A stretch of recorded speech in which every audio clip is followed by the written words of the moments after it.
ছোট্ট ভিডিওতে সবাইকে স্বাগতম। আজ তোমাদের সাথে শুধুমাত্র 2 মিনিট কথা বলবো। আশা করি কথাগুলো মনোযোগ সহকারে শুনবে আর বেটার এক্সপিরিয়েন্স পেতে হেডফোন কানেক্ট করে নিতে পারো। সামনে তোমার পরীক্ষা, হয়তো মন বলছে পারবো না, হয়তো ভয় ধরেছে যদি প্রশ্ন কমন না পড়ে। টেনশনে আছো কারণ তোমার সিলেবাস কমপ্লিট হয়নি। কিন্তু ভাই শোনো, তোমার পরিচয় কি কেবল একটি রোল নাম্বার?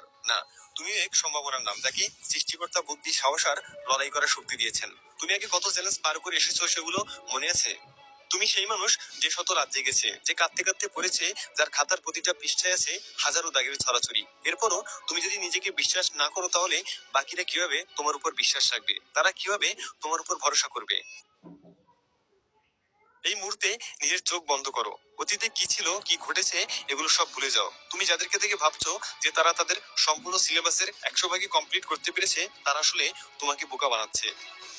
কারণ আসলে সত্যটা হলো, তারা তাদের দুর্বলতাকে সকলের সামনে উপস্থাপন করতে চায় না। আর অন্যদিকে তুমি সকলের সামনে নিজের ব্যর্থতার পৃষ্ঠা খুলে বসে আছো। সুতরাং যতটুকু সম্ভব এগুলো বাদ দিয়ে আত্মবিশ্বাসের সাথে পরীক্ষা দাও। আর হ্যাঁ, প্রশ্ন কঠিন হলেও তুমি ভয় পাবে না, কারণ তুমি তৈরি। শুধু আজ না, প্রতিটা পরীক্ষার আগে এই কথাগুলো মনে রেখো, তুমি পারবে, যে কোনো পরিস্থিতি পারবে। তুমি হয়তো ভাবছো আমি তো সব পড়িনি, আমি কিভাবে পারবো? বন্ধু শোনো, জয় কখনো পরিপূর্ণ প্রস্তুতির অপেক্ষায় দাঁড়িয়ে থাকে না। জয় আসে সেই মানুষের কাছে যে অসম্পূর্ণ প্রস্তুতিতেও সাহস নিয়ে লড়তে জানে।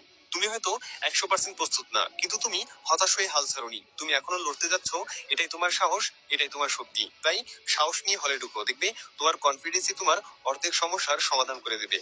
সুতরাং একদম শেষ মুহূর্ত পর্যন্ত লিখে যাও, যেন রেজাল্টের দিন সবার আগে রেজাল্ট চেক করার কনফিডেন্ট তোমার মধ্যে থাকে। এরপর বাকি উত্তরটা তোমার বাবা মার চেহারাই বলে দেবে। Best of luck.